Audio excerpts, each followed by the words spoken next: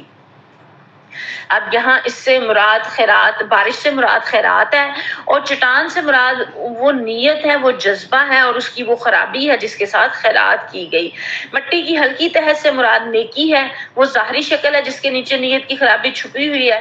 تو اس کے بعد مثال سمجھ اچھی طرح آ جاتی ہے کہ بارش کا فطری تقاضا تو یہی ہے نا کہ اس سے رویدگی ہو، بڑھوتری ہو، کھیتی نشو نما پائے، لیکن اگر اوپر ہی بس ہوگی، اوپری تہ پر ہی ہوگی، اوپر چٹان ہوگی، تو بارش جو ہے وہ مفید ہونے کی بجائے نقصان دہ ہو جائے گی۔ تو اسی طرح خیرات بھی اگرچہ بلائیوں کو نشو نما دینے کی قوت رکھتی ہے، مگر اس کے نافع ہونے کے لیے حقیقی نیک نیتی ہونا جو ہے وہ شرط ہے۔ نیت نیک نہ ہو تو ابر کرم کا فیضان بجز اس کے محض ضیاء مال ہے اور کچھ بھی نہیں ہے۔ اس لیے نیت بہت زیادہ جو ہے وہ اہمیت رکھتی ہے، اور نیت کے اوپر ہی آپ کے اعمال کا جو ہے وہ دار و مدار ہے۔ پھر اللہ تعالیٰ خود ہی اس آیت کے اندر فرما رہے ہیں کہ ایسے لوگ اپنے نزدیک خیرات کر کے جو نیکی کماتے ہیں اس سے کچھ بھی ان کے ہاتھ میں نہیں آتا، اور کافروں کو سیدھی راہ دکھانا اللہ کا دستور نہیں ہے۔ واللہ لا یہدی القوم الکافرین، کافروں کو اللہ تعالیٰ نہیں پھر دکھاتا، جو انکار کرنے والے ہیں، کفر کرنے والے ہیں۔ کفر کا مطلب، کافر کا مطلب ناشکرا بھی ہوتا ہے نا، کہ جو نعمت دی ہو اس کا شکر ادا نہ کرے، احسان فراموش، ناشکرا، تو وہ بھی اس معنی اس میں آ جاتا ہے، یہاں پہ اس معنی میں بھی آ گیا۔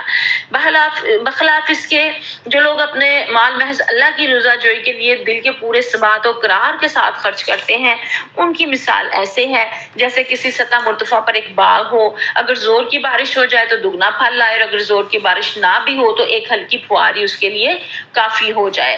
اب یہاں سے زور کی بارش سے مراد وہ خیرات ہے جو انتہائی جذبہ خیر اور کمال درجے کی نیک نیتی کے ساتھ کی جائے، اور ہلکی پھوار سے مراد ایسی خیرات ہے جس کے اندر جذبہ خیر کی شدت نہ ہو۔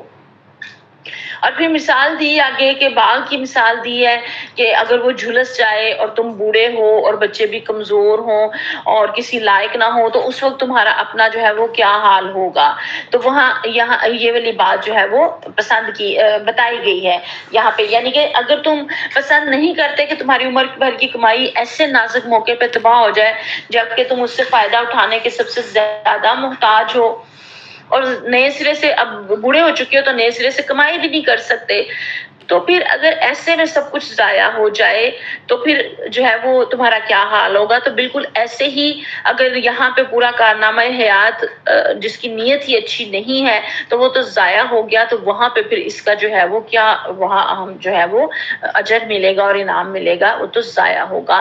اور یہ مثال دینے کے بعد اللہ تعالیٰ کہتے ہیں اللہ لکم الآیات لعلکم یتفکرون، کہ کذالک یبین اللہ،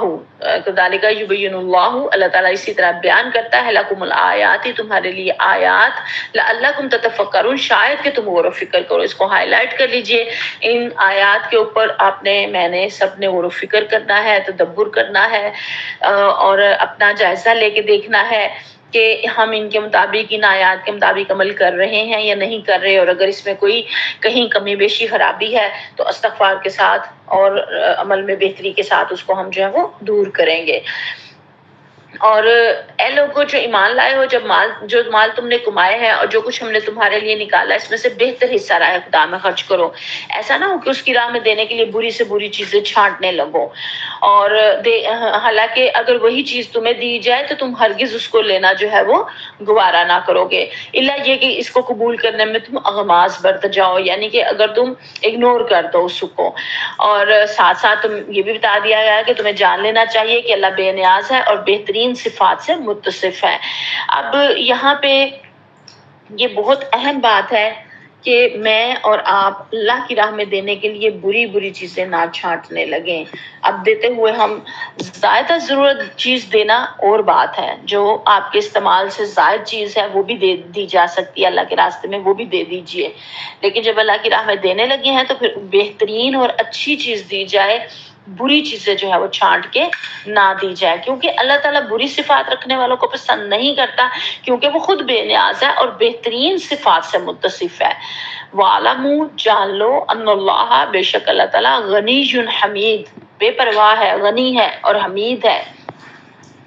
اور جو ہے وہ پھر کہا گیا واللہ واسع علیم، اور وسعت والا ہے اور علیم جاننے والا ہے. تو یہاں پہ مجھے اور آپ کو دیکھنا ہے کہ ہم کیا کیا اللہ کی راہ میں خرچ کرتے ہیں. آپ گروپ میں بھی اس کو لکھیے کہ آپ کیا کیا اللہ کی راہ میں خرچ کر رہے ہیں. کیا صرف مال ہے یا اس کے علاوہ بھی کوئی چیز ہے؟ اور اگر اس کے علاوہ کوئی چیز ہے تو وہ پھر کون سی ہے؟ اگر ہم وقت دے رہے ہیں تو کیا ہم اپنا پرائم ٹائم دے رہے ہیں؟ کیا زندگی کا بہترین وقت دے رہے ہیں؟ کیا زندگی کی جو اللہ نے صلاحیتیں عطا کی ہیں کیا وہ بہترین اللہ کی راہ میں لگا رہے ہیں، یا وہ بہترین ہم دنیا سنوارنے میں لگا رہے ہیں اور بچی کچھ جو ہے وہ اللہ کی راہ میں لگا رہے ہیں؟ یہ بھی ہمیں دیکھنا چاہیے. بعض دفعہ ہم جوانی کے وقت کو جو ہے وہ بہترین کہا گیا ہے نا، تو وہ اگر ہم ادھر ادھر فضولیات میں ضائع کر دیں اور پھر ہم کہیں کہ نہیں میری یہ اور یہ اور یہ مصروفیات ہیں اور ان میں لگا دے اور کہیں کہ ابھی بڑی عمر پڑی ہوئی ہے کر لیں گے اللہ اللہ، اور جب بوڑھے ہو جائے اور گٹے گوٹے جواب دے جائے تو پھر ہم کہیں کہ اب ہم اللہ کی طرف آتے ہیں، تو وہ اتنا پسندیدہ نہیں ہے جتنا کہ آپ کا بہترین چیز دینا پسندیدہ. وقت بھی تو ہم اللہ کی راہ میں لگا سکتے ہیں نا، صلاحیت بھی لگا سکتے ہیں. صرف مال ہی تو نہیں ہے، یہ باقی ساری رزق میں ساری چیزیں آتی ہیں نا. ہم نے شروع میں سورہ بقرہ کے آغاز میں پڑھا وَمِمَّا رَزَقْنَاهُمْ يُنْفِقُونَ، وہ لوگ کہ جو اللہ کی راہ میں جو اللہ نے ان کو دیا اس میں سے خرچ کرتے ہیں. تو رزق کے اندر علماء کرام فرماتے ہیں کہ سارا کچھ جو ہے وہ آ جاتا ہے جو اللہ تعالیٰ نے بندے کو عطا کیا ہے. صرف مال اور پیسہ نہیں آتا رزق کے اندر، اور صرف کھانا پینا نہیں آتا رزق کے اندر. اس کے اندر انسان کی صلاحیتیں بھی آ جاتی ہیں، اس کے اندر انسان کا وقت بھی آ جاتا ہے، انسان کے پاس جو کچھ موجود ہے، جو اس کا سٹیٹس ہے، جو بھی اللہ تعالیٰ نے اس کو عطا کیا، وہ ساری کی ساری چیزیں. اس کے اندر اولاد بھی آ جاتی ہے، اس کے اندر جو اللہ تعالیٰ نے ہمیں رشتے عطا کیے ہیں، یہ ساری چیزیں، ہمارے گھر بھی اس کے اندر آ جاتے ہیں. جو اللہ تعالیٰ نے عطا کیا یہ سب رزق میں ہے. تو کیا یہ بہترین وقت میں، بہترین حالت میں کیا اللہ کی راہ میں لگ رہے ہیں یا نہیں لگ رہے؟ یہ مجھے اور آپ کو دیکھنا ہے. اور پھر یہاں پہ اللہ تعالیٰ فرما رہے ہیں کہ اگر یہی بری چیز کوئی آپ کو دے تو پھر آپ لینا پسند نہیں کرتے، الا یہ کہ کوئی مجبوری ہو اور آپ اگنور کر جائیں. تو ضرور ہی دیکھیں کہ ہم یہ جو چیزیں آج ہم وہاں بھیج رہے ہیں نا، یہ ہمیں وہاں پہ ملیں گی اور کئی 100 گنا بڑھا کے ملیں گی اور بہت عمدہ اور اچھی ملیں گی ہماری نیتوں کے مطابق. اور اگر بری چیزیں بھیج رہے ہیں تو دیکھ لیجئے پھر کیا ہم وہاں بری چیزیں لینے پسند کریں گے. پھٹے پرانے کپڑے اور جو ہے وہ ناکارہ وقت اور ناکارہ صحت اور ناکارہ چیزیں، اگر وہاں ایسی چیزیں بھیج رہے ہیں تو پھر وہاں پہ وہی ملیں گی نا، تو کیا ہم لینا پسند کریں گے؟ ہم تو دنیا میں لینا نہیں پسند کرتے، آخرت میں تو انسان بہت زیادہ محتاج ہوگا نیکیوں کا کہ کوئی اس کی نیکی ہو جو اس کے کام آ جائے. تو آج میرے اور آپ کے پاس وقت ہے، ہم نیکیاں کما سکتے ہیں اور ہمیں کمانے کی کوشش کرنی چاہیے.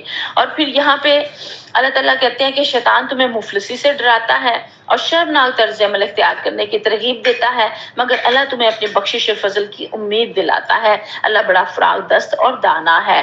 یہ آیت نمبر 269 اور 268 ان دونوں کو ہائی لائٹ کر لیجئے. اب یہاں بتا دیا گیا کہ یہ جو اللہ کی راہ میں خرچ کرنا، اب یہ آپ جب بھی میں بات کروں اللہ کی راہ میں خرچ کرنے کی، انفاق فی سبیل اللہ کی، تو آپ نے اس کو یوں سمجھنا ہے کہ یہ ساری چیزیں جو بھی گنوائی ہیں یہ اس کے اندر موجود ہیں، وقت بھی، صلاحیت بھی، اور جو اللہ نے عطا کیا یہ سارا کچھ۔ تو یہ جو کچھ اللہ تعالیٰ نے عطا کیا ہے جب اللہ کے راہ میں لگانے لگتے ہیں تو وہ ہمیں شرمناک طرز عمل کی ترغیب دیتا ہے اور مفلسی سے ڈراتا ہے کہ تمہارے پاس کچھ نہیں بچے گا، تم غریب ہو جاؤ گی، تم کیا کرو گی، تمہارا یہ اور یہ ہو جائے گا، یہ جو ہے وہ اس وقت وہاں ضرورت ہے، یہاں ضرورت ہے، ادھر زیادہ لگاؤ، ادھر زیادہ لگاؤ، اور چیزوں کی طرف ترغیب انسان کو دیتا ہے۔ تو یہاں پہ ہمیں بتایا گیا کہ اللہ تو بخشش اور فضل کی امید دلاتا ہے، اللہ فراغ دست اور دانا ہے ہمارے پیسوں کی، ہمارے وقت کی، ہماری صلاحیت کی، ہمارے اقامت دین کے کام کرنے کی اللہ کو تو ضرورت نہیں ہے، ضرورت تو ہمیں ہے۔ اور پھر یہاں اللہ فرماتے ہیں جس کو چاہتا ہے حکمت عطا کرتا ہے، جس کو حکمت ملی اسے حقیقت میں بڑی دولت مل گئی۔ حکمت کسے کہتے ہیں؟ فوری اس کا جواب جو ہے وہ گروپ میں لکھیے، کس کو اللہ تعالیٰ جو ہے وہ حکمت کہہ رہے ہیں، اور پھر ساتھ یہ بھی کہہ رہے ہیں وَمَا يَذَّكَّرُ إِلَّا أُولُو الْأَلْبَابِ، ان باتوں سے صرف وہی لوگ سبق لیتے ہیں جو دانش مند ہیں۔ اب میں نے اور آپ نے دیکھنا ہے کہ ہم کتنے دانش مند ہیں، کتنے عقل مند ہیں، تو پھر ہم دیکھ لیں کہ ہم کتنا حکمت کے ساتھ جو ہے وہ چلتے ہیں، اور اصل خیر ہی یہی ہے کہ اللہ انسان کو جو ہے وہ حکمت عطا فرما دے، دین کی سمجھ عطا فرما دے۔ حکمت سے مراد ہے نا صحیح بصیرت اور صحیح قوت فیصلہ۔ اور یہاں پہ جس کو حکمت مل گئی ظاہر ہے وہ پھر شیطان کے بتائے ہوئے راستے پہ نہیں چلے گا، بلکہ اس کشادہ راہ پہ چلے گا جو اللہ نے اس کو دکھائی ہے۔ تو شیطان کے تنگ نظر مریدوں کی نگاہ میں یہ بڑی ہوشیاری اور عقل مندی ہے کہ آدمی اپنی دولت کو سنبھال کر رکھے اور ہر وقت مزید کمائی کی فکر میں جو ہے وہ لگا رہے۔ لیکن جن لوگوں کو اللہ نے نور بصیرت عطا کیا ہے ان کی نظر میں یہ عین بیوقوفی ہے۔ حکمت اور دانائی ان کے نزدیک یہ ہے کہ آدمی جو کچھ کمائے اسے اپنی متوسط ضروریات پوری کرنے کے بعد دل کھول کر بھلائی کے کاموں میں خرچ کرے۔ پہلا شخص ممکن ہے کہ دنیا کی اس چند روزہ زندگی میں دوسروں کی نسبت زیادہ خوشحال ہو، لیکن دوسرا آپ کو اتنا نہ لگے، لیکن اصل میں عقل مند تو وہی ہے جس نے جہاں جا کے ساری عمر رہنا ہے، جہاں دی اینڈ ہی نہیں ہے، وہ وہاں کے لیے جو خرچ کرے اور بھیجے۔ پچھلی دفعہ بھی بات ہوئی تھی نا کہ یہاں کے مال کو آپ وہاں کے مال میں، یہاں کی کرنسی کو آپ وہاں کی کرنسی میں کیسے چینج کر سکتے ہیں، کیسے تبدیل کر سکتے ہیں، پچھلی دفعہ بھی بات ہوئی تھی۔ تو یہ بالکل بات وہی ہے کہ اب اس کرنسی کو ہم اس کرنسی میں چینج کر لیں، ان نیکیوں میں کنورٹ کر لیں کہ جو وہاں جا کے ہمارے پھر جو کام آئے۔ کسی کے ڈول میں پانی ڈال دینا بھی صدقہ ہے، کسی کو راہ بتا دینا بھی صدقہ ہے، علم کسی کو پہنچا دینا یہ بھی صدقہ ہے۔ یہ ساری چیزیں صدقے کے اندر آتی ہیں۔ اقامت دین کا کام بھی صدقے کے اندر آتا ہے، امر بالمعروف اور نہی عن المنکر کا کام، اور مسکرا کے ملنا بھی جو ہے وہ صدقہ ہے۔ ہم سارے دن جو کام کر رہے ہوتے ہیں نا ان میں ساتھ ساتھ ہم صدقے کی بھی نیت کر لیں تو ڈبل جو ہے وہ اجر انشاءاللہ تعالی ہمیں جو ہے وہ ملے گا اللہ کے ہاں۔ پھر اللہ کہتے ہیں تم نے جو کچھ خرچ کیا ہو، جو نظر بھی مانی ہو، اللہ کو اس کا علم ہے اور ظالموں کا کوئی مددگار نہیں ہے۔ اگر اپنے صدقات اعلانیہ دو تو یہ بھی اچھا ہے، لیکن اگر چھپا کر حاجت مندوں کو دو تو یہ تمہارے حق میں زیادہ بہتر ہے۔ اب یہاں پہ یہ بات بھی کھول کے بتا دی گئی ہے کہ صدقہ فرض جو ہے اس کو اعلانیہ دینا افضل ہے۔ اعلانیہ دینے کا مطلب یہ نہیں ہے کہ آپ جس کو دے رہے ہیں اس کو کہیں کہ اس کو بتائیں کہ یہ میں صدقہ دے رہی ہوں، نہیں، ایسے نہیں۔ آپس میں جیسے ہم بات کر رہے ہیں یا کسی کو بتاتے ہیں تو بتانا پڑ جائے تو جیسے ہم کہہ سکتے ہیں کہ میں نے تو زکوٰۃ ادا کر دی، کیا تم نے کر دی؟ یا ہم اپنی زکوٰۃ کا بتا سکتے ہیں کہ ہم نے ادا کر دی۔ لیکن جو صدقہ ہوگا خفیہ، جو نفلی ہوگا وہ تو خفیہ دینا ہی زیادہ بہتر ہے۔ فرض کا اس لیے کہنے کے لیے یہاں گنجائش ہے کہ دوسرے کو ترغیب حاصل ہو، لیکن نفل جو ہے وہ چھپا کے۔ اچھا ہمارے یہاں یہ ٹرینڈ ہے کہ ہم لوگ کہتے ہیں نہیں جی صدقہ اعلانیہ دینا چاہیے اور صدقہ بتا کے دینا چاہیے، تو جس کو دیتے ہیں اس کو بتاتے اور پوچھتے ہیں کہ کیا تم صدقہ لے لو گی، ہم تمہیں صدقہ دے دیں۔ یہ بالکل غلط طریقہ ہے۔ ابھی ہم نے پڑھا کہ دوسرے کی عزت نفس کا بہت زیادہ خیال رکھنا ہے، احسان جتا کے نہیں دینا ہے، اور اس طرح بلکہ اس کو اچھا تحفۃ بنا کے جو ہے وہ پیش کریں۔ اگر ہمارا قریبی فرد ہے تو ہمیں پتہ ہے اس کو جو ضرورت ہے ہم اس کی ضرورت پوری کر دیں،